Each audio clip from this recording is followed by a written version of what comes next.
So before we begin this important ceremony, and there's no ceremony that can be much more important than this, let me provide a brief update on Operation Epic Fury.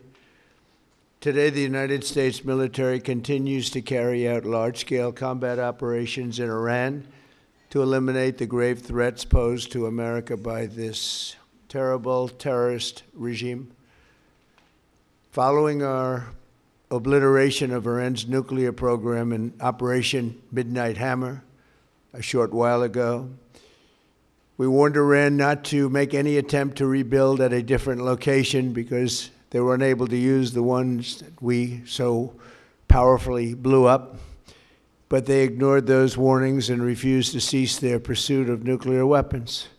In addition, the regime's conventional ballistic missile program was growing rapidly and dramatically, and this posed a very clear, colossal threat to America and our forces stationed overseas.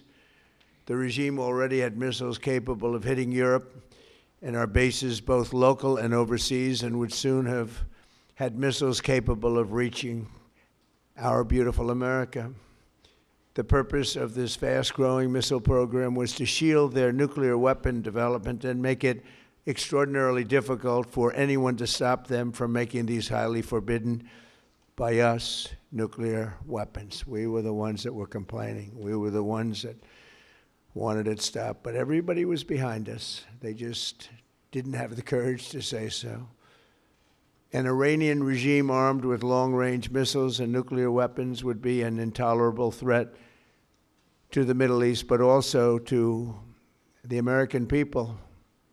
Our country itself would be under threat, and it was very nearly under threat. I was very proud to have knocked out the Iran nuclear deal by President Barack Hussein Obama. That was a horrible, horrible, dangerous document. They would have had nuclear weapons 3 years ago, and they would have used them. But I'll not let that happen. For almost 47 years, this regime has been attacking the United States and killing Americans. Every time you see someone with missing arms and legs or a face that's been absolutely shattered violently, it was almost certainly caused by an Iran roadside bomb. They were put there by General Soleimani, who was the father of the roadside bomb. Very proudly, he thought, but I terminated him in my first term. This was our last best chance to strike what we're doing right now and eliminate the intolerable threats posed by this sick and sinister regime. And they are indeed sick and sinister. Our objectives are clear. First, we're destroying Iran's missile capabilities, and you see that happening on an hourly basis, and their capacity to produce brand new ones, and pretty good ones they make. Second, we're annihilating their navy. We've knocked out already 10 ships. They're at the bottom of the sea. Third, we're ensuring that the world's #1 sponsor of terror can never obtain a nuclear weapon, never going to have a nuclear weapon. I said that from the beginning. They're never going to have a nuclear weapon. They were on the road to getting one legitimately through a deal that was signed foolishly by our country.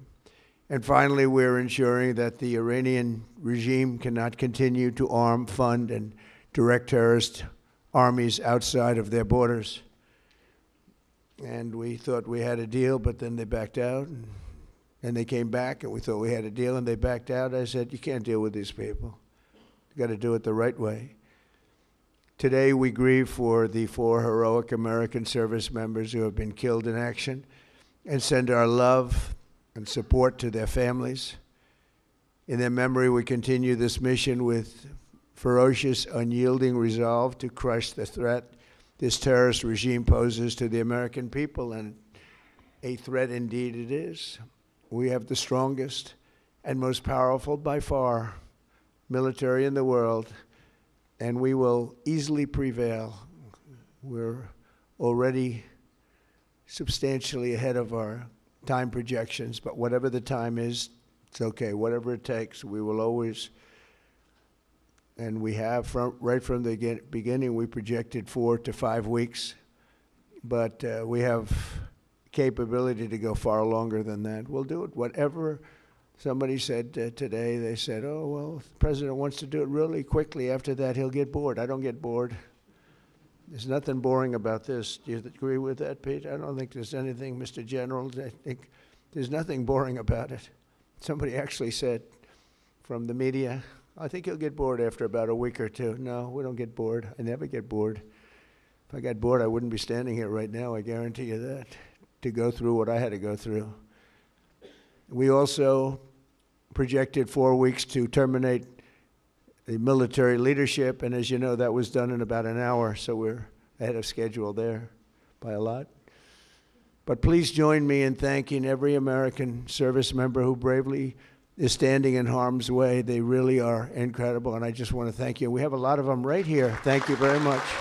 Thank you.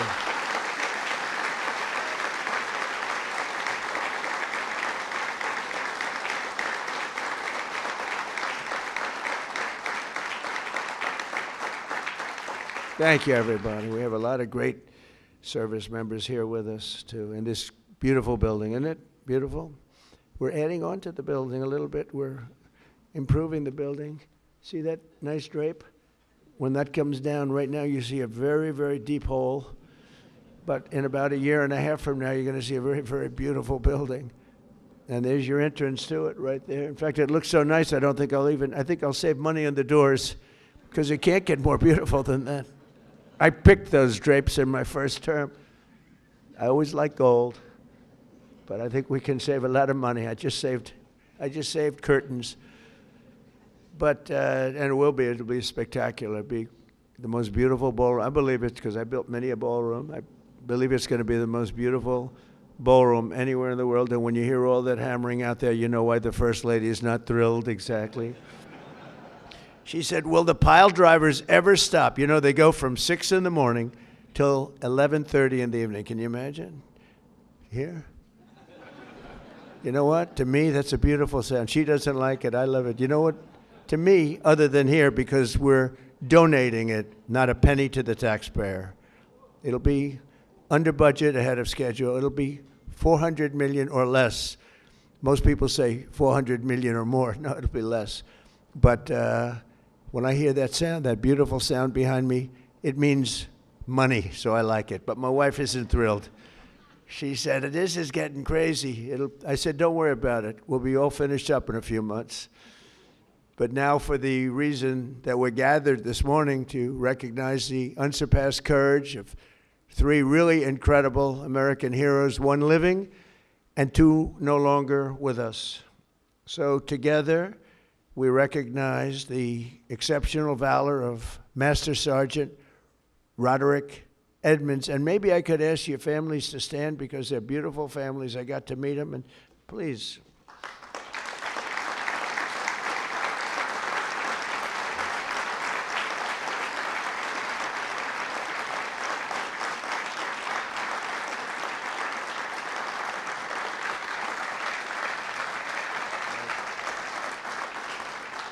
So Staff Sergeant Michael Ollis and Command Sergeant Major Terry Richardson, as they receive our nation's highest military award, the Congressional Medal of Honor.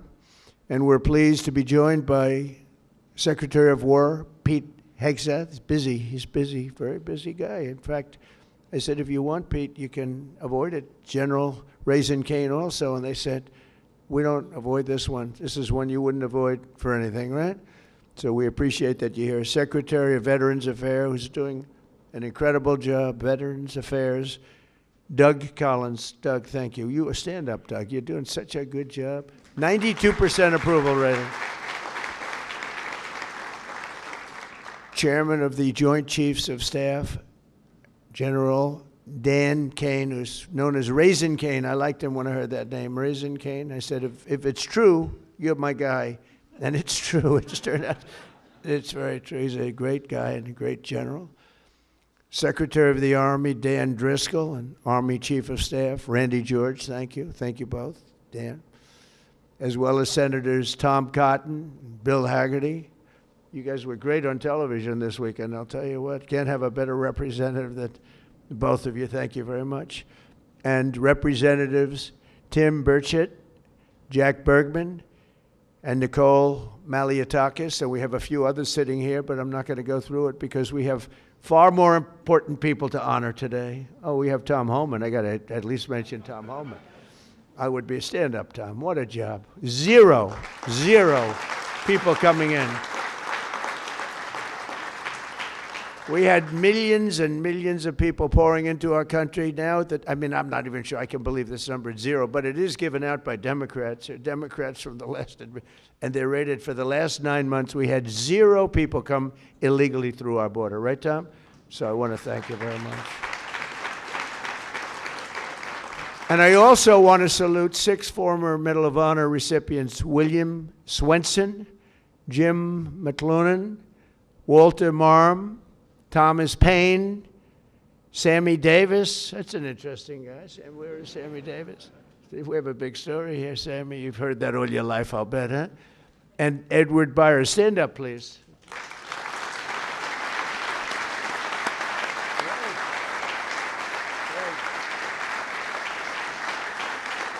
You all look good. We all look good. We remember the ceremonies. All great. It's a great honor. There's no greater. I tried for myself. I've tried numerous times to get one by myself. I keep getting shut down. They say, you can't do it, sir. Bad protocol. Very bad. I would say the worst. But I'm only kidding. You don't have to say I'm only kidding. Otherwise, the press will come out with it, which they actually did once. Donald Trump wants a Congressional Medal of Honor, but he's been shut down. But now you are brave, amazing people. And I want to thank you all. In 1941, Roddy Edmonds of Knoxville, Tennessee, enlisted in the U.S. Army and soon rose to one of the youngest master sergeants in the military.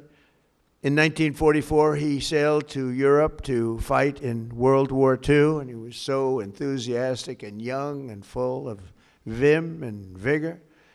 Roddy soon found himself on the front lines of the Battle of the Bulge. That was a big one, massively outnumbered by enemy forces. His 1,200 soldier unit fought valiantly until they were completely overrun. The force was massive on the other side, many times the number. After a 4-day death march, one that was covered very well by the history books, through bitter cold, they were put into a German POW camp. Roddy was the top-ranking infantryman in the camp. He was number 1, meaning he was responsible for the lives of his fellow service members. On July 26, 1945, a Nazi SS officer issued an order over the camp loudspeaker, loud and strong. He said that only American Jews were to show up to roll call following this morning. He added, all who disobey this order will be shot immediately. There were more than 200 Jewish American soldiers in the camp, and Roddy knew their separation from the group would mean certain death. So that night he summoned his team and devised a plan. The next morning, all 1,200 American men fell in line together, shoulder to shoulder. Enraged, the Nazi commandant rushed forward, drew his Luger pistol, and pressed the barrel between Sergeant Edmonds' eyes. He barked at Roddy. They cannot all be Jews, he screamed loud and again, and staring straight back into the raging face of evil, Sergeant Edmonds replied fearlessly, we are all Jews here. The Nazi officer lowered his weapon and the soldiers erupted in cheers. With total disregard for his own life, Roddy had saved over 200 of his fellow service members. Their camp was liberated 2 months later. We're honored to be joined today by Roddy's son, Chris. Please stand up as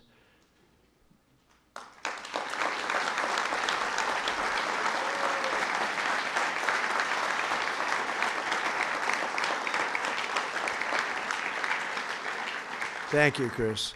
Today your father gets the honor. He so courageously earned. And really amazing, right? It's an amazing story. Congratulations to the family of Master Sergeant Roddy Edmonds.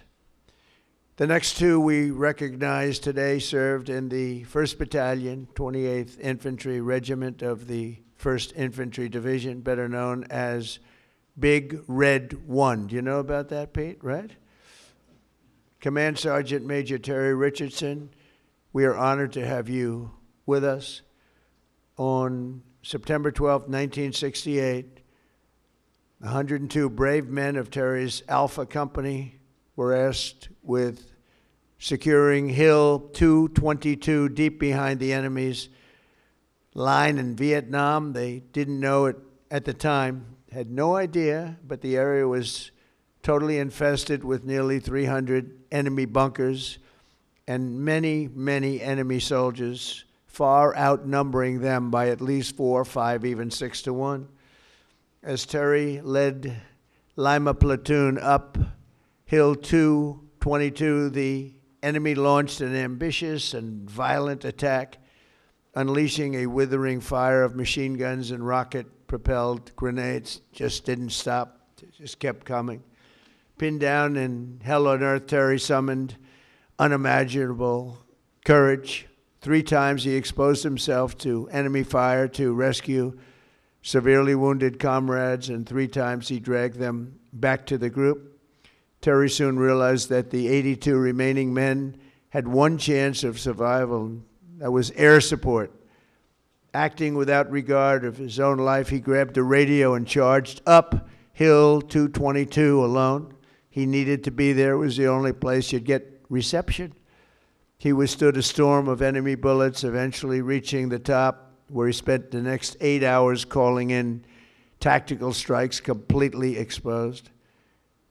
An hour in, an enemy sniper shot rang out and the bullet tore through his right leg violently.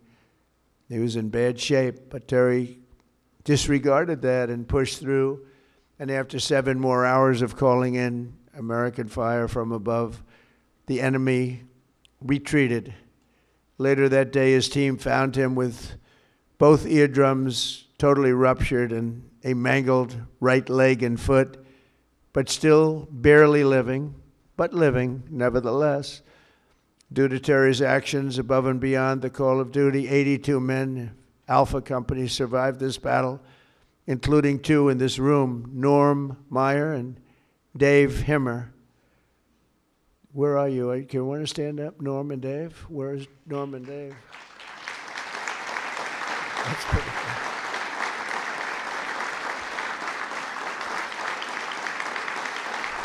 Pretty good.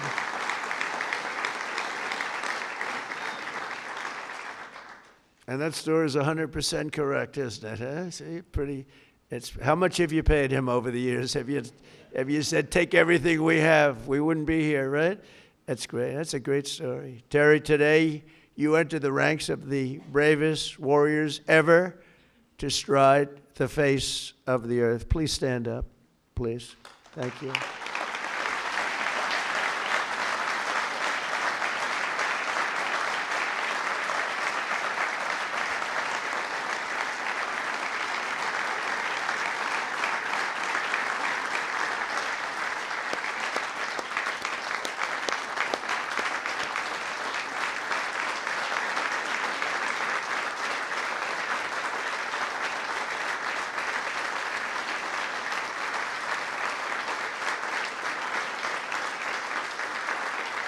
That's great, Terry. That's a great, brave man. I met him back there. He said, he's central casting. Look at him. He looks great. He looks great. You feel like fighting? I think we could take him today. What do you think, Pete? We'll make a little deal with him, as you are a brave man. Finally, we honor one more American soldier, a fallen warrior of wars, and really terror. Staff Sergeant Michael Ollis, born in 1988 on Staten Island. Michael grew up seeing the World Trade Center across the bay. I know Staten Island so well. The people in Staten Island are amazing. After 9/11, Michael enlisted in the Army, and by 24 years old, he was in. He was locked in. He loved it. He wanted it so badly. He was a squad leader serving in Afghanistan with the 2nd Battalion, 22nd Infantry Regiment, 1st Brigade Combat Team of the legendary 10th Mountain Division. On August 28, 2013, terrorists detonated a 400-pound car bomb on the east wall of the forward operating base, Ganzi, ripping open a 60-foot wide breach into a compound that housed NATO coalition forces, a lot of them. 10 Taliban fighters wearing suicide vests swarmed through. From across the compound, Michael saw the pillar of white smoke rising and ran to join the fight, rushing without his gear, wearing almost no gear, no Kevlar helmet, no body armor, just one magazine in his rifle. Along the way, he encountered a Polish soldier, and together they advanced under heavy fire, very, very heavy fire. At one point, shrapnel ripped through the Polish soldier's legs, rendering him unable to walk, very, very severely hurt. In that chaos of gunfire, explosions, and charred human remains, a terrorist insurgent appeared, rounding a corner with his suicide vest, fully armed, and you could see it. It was going to happen. He charged the wounded Polish soldier without hesitation. Michael raised his gun and forced himself between the insurgent and the man he just met, shielding him with his own body. He knew it was going to happen. He shielded him with his own body. You know, bravery's amazing. You never really know who's brave, who's not, until they're really tested. We think some people are brave, Pete, and they're not. We think others aren't, and they are. You never know. But he was tested. That's called the ultimate test, right?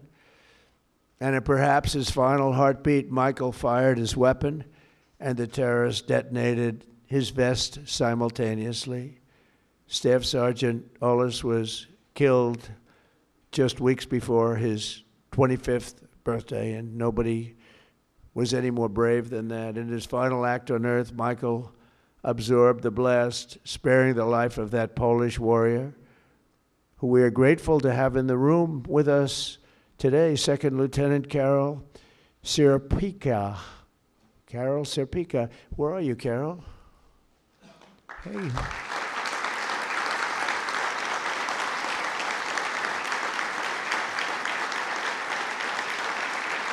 Would you like to come up? Please. Please. I'd love to have you come up. Thank you, Carol.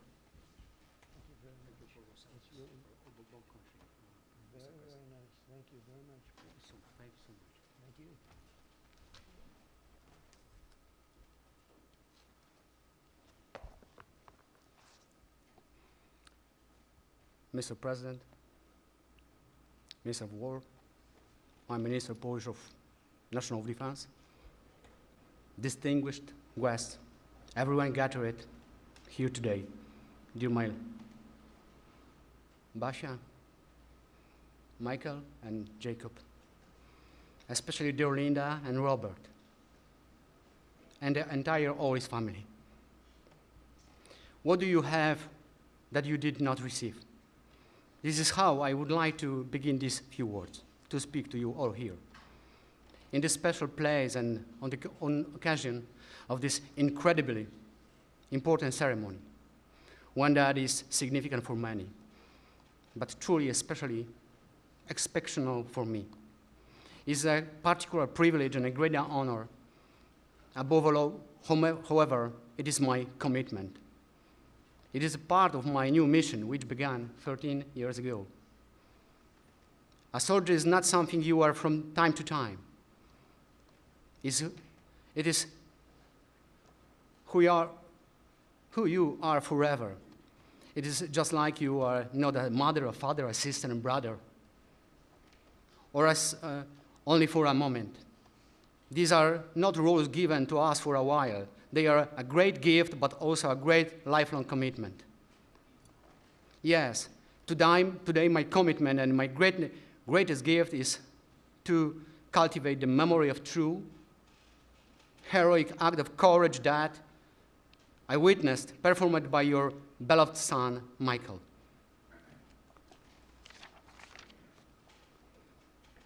Please forgive me if my words have not fully captured what I truly feel today. However, sometimes words are simply not enough. I am deeply moved, happy, and grateful to God for my service, for my parents, for my family, for my beloved homeland, Poland, for my second family from Staten Island, and for my second homeland, America. God bless you all. Michael, thank you for your service, and I will see you in our heavenly homeland. Thank you for your service. Thank you so much.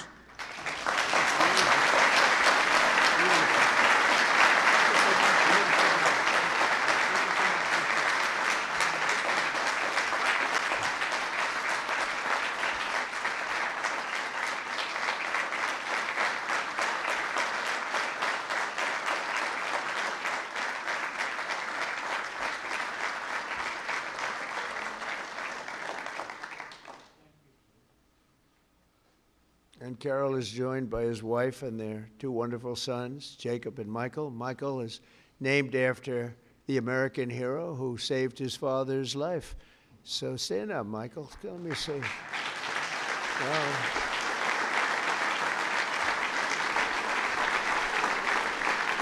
That's great.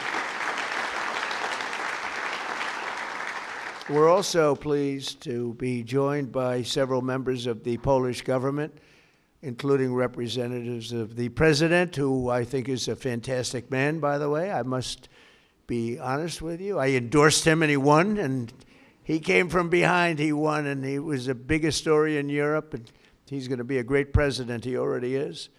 But as well as Poland's Minister of Defense, to honor the blood and sacrifice that has helped seal the Polish-American bond. We have a great bond. We have a great relationship with your country. And I just want to thank you to Michael's parents, Bob and Linda. Your son's selflessness in the face of real evil reminds us of the courage that keeps our country free. And I just said the genetics in that family are very strong, right? I said that before. All three families, I said, good. I see some of the young ones today. And I said, you have good genes. They were asking me, what does that mean? I said, don't worry about it. You'll figure it out. But you have the best genes you can have, actually. So thank you for giving America your beloved son. And now I would like to ask the military aide to come forward and read the citations, and then we will do the honors. Thank you all very much. This is a tremendous honor for me to be here. Thank you. Please, military aide.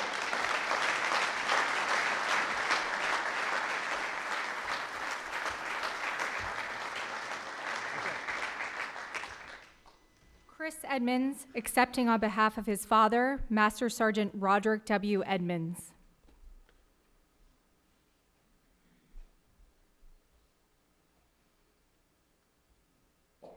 The President of the United States of America, authorized by Act of Congress, March 3, 1863, has posthumously awarded in the name of Congress the Medal of Honor to Master Sergeant Roderick W. Edmonds, United States Army. Master Sergeant Roderick W. Edmonds distinguished himself by acts of gallantry above and beyond the call of duty from January 27, 1945 to March 30, 1945 as a prisoner of war in Germany. Upon arrival at Stalag 9A in Zietenhain, Germany, on the evening of January 26, 1945, the Germans announced that only Jewish American prisoners would fall out for roll call the following morning at the threat of execution. Master Sergeant Edmonds directed his senior leaders to have all 1,200 American prisoners present themselves for roll call. The Nazi commandant became incredulous after realizing that so many Americans were standing in formation. The commandant removed his pistol, pressed it hard against Master Sergeant Edmonds' forehead between his eyes, and demanded that he order all Jewish American prisoners to step forward or he would be shot. Master Sergeant Edmonds fearlessly held his ground, refusing to concede. The commandant lowered his weapon without further attempts to segregate the Jewish American prisoners. Several weeks later, in March 1945, the Germans ordered all prisoners to assemble outside the barracks for evacuation. Master Sergeant Edmonds ordered all American prisoners to form in front of the barracks, and when the enemy transports arrived, they would break ranks and rush back to the barracks. Master Sergeant Edmonds gallantly led these prisoners in a relentless pursuit of opposition and resistance, forcing the Germans to abandon the camp, leaving the 1,200 American prisoners behind. Master Sergeant Edmonds' conspicuous gallantry above and beyond the call of duty are in keeping with the highest traditions of military service and reflect great credit upon himself, his unit, in the United States Army.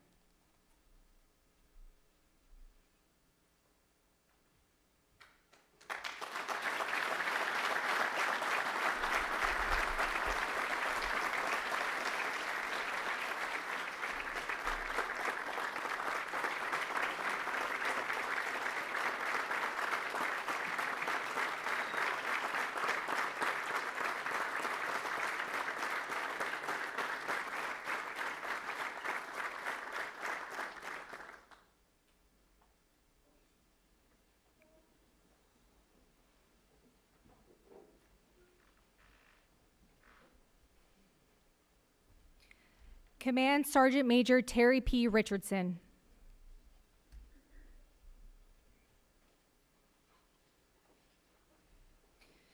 The President of the United States of America, authorized by Act of Congress March 3, 1863, has awarded in the name of Congress the Medal of Honor to Staff Sergeant Terry P. Richardson, United States Army.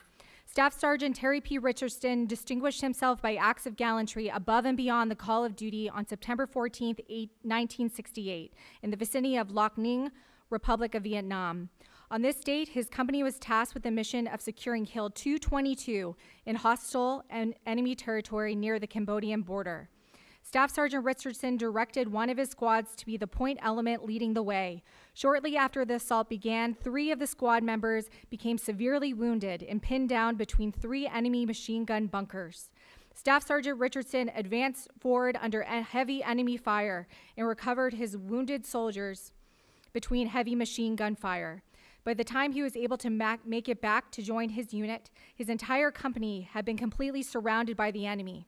Staff Sergeant Richardson recognized that the only way to keep his company from being overrun was with accurate tactical airstrikes. Staff Sergeant Richardson advanced to the top of Hill 222 under heavy enemy fire for better sight lines to direct the tactical airstrikes. He began to direct the tactical airstrikes and shortly thereafter became wounded by an enemy sniper. Staff Sergeant Richardson continued directing the tactical airstrikes for 7 more hours before the enemy broke contact. 6 soldiers from his platoon found him still alive. Staff Sergeant Richardson declined medical evaluation for his gunshot wound and requested that he be allowed to stay to lead his soldiers.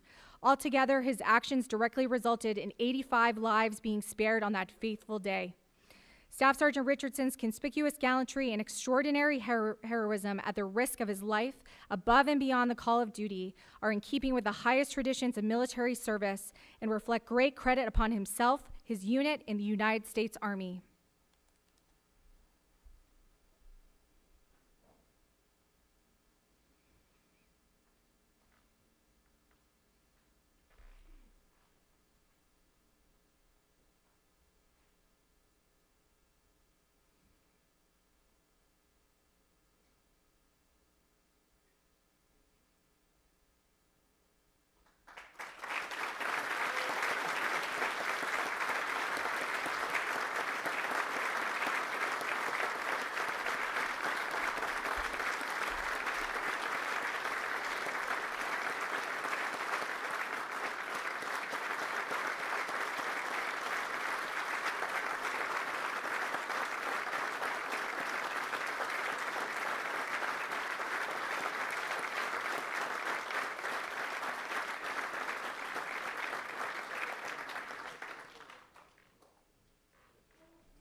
Robert and Linda Ollis, accepting on behalf of their son, Staff Sergeant Michael H. Ollis.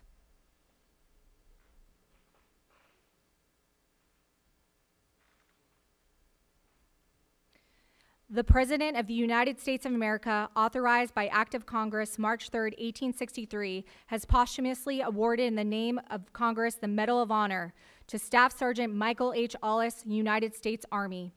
Staff Sergeant Michael H. Allis distinguished himself by acts of gallantry above and beyond the call of duty on 28 August 2013 in Afghanistan. On this date, a complex enemy attack involving multiple vehicle-borne improvised explosive devices, suicide vests, indirect fire, and small arms fire was launched against Forward Operating Base Hanzi. Staff Sergeant Allis ordered his fellow soldiers to move to bunkers to shield themselves from enemy fire. After accounting for his soldiers, he moved toward the enemy force that had penetrated the perimeter of the Forward Operating Base. Staff Sergeant Allis located a coalition forces officer, and together they moved toward the point of attack, armed with only their rifles. Upon reaching the attack point, they linked up with other friendly forces and began a coordinated effort to repulse the enemy. While under continuous fire, Staff Sergeant Allis moved from position to position, engaging the enemy with accurate and effective fire. While fighting along the perimeter, an insurgent came around the corner. Staff Sergeant Allis fired on the insurgent and incapacitated him, but as he approached the downed insurgent, the insurgent's suicide vest detonated and mortally wounded him. Staff Sergeant Allis's exceptional courage and complete disregard for personal safety were in keeping with the highest traditions of military service and reflect great credit upon him, his unit in the United States Army.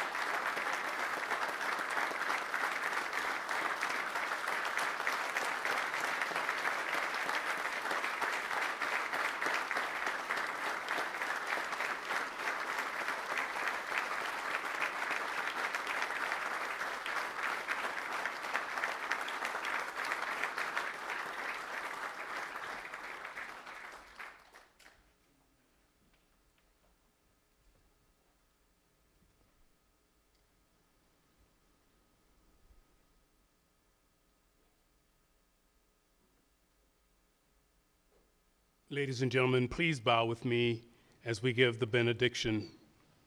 Eternal God, our unfailing light in every darkness, the rock on which we stand, as we depart this place of honor, may the courage of these heroes be our example, righteousness our choice, and hope in you our guiding light.